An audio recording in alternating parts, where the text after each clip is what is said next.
Mimi nizungumze machache tu. Moja, nisisitize amani na utulivu. Kama kuna mwaka yatakiwa kuzungumza amani, utulivu, mshikamano, umoja, upendo, hakuna kama mwaka huu.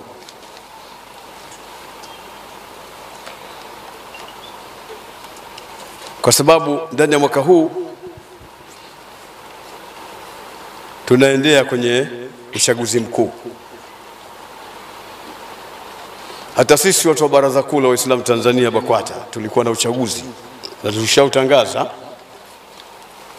lakini tumepata fikra ya kuusitisha kwanza kwa ajili ya kupitisha uchaguzi mkuu huu wa taifa. Hivyo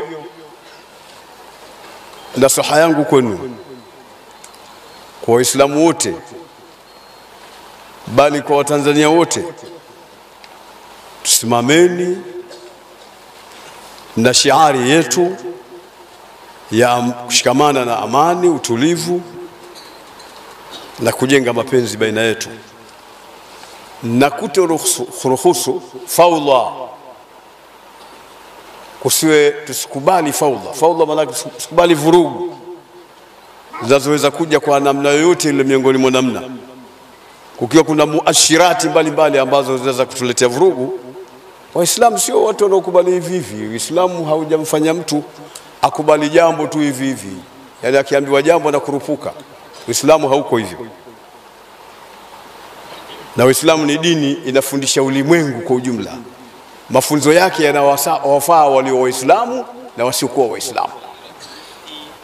Kwa hiyo kuna haja ya kulishika sana hili katika mwaka huu. Huo ndio wasia yangu mkubwa. Najua kwamba watu wote wanafahamu, lakini nawakumbusha.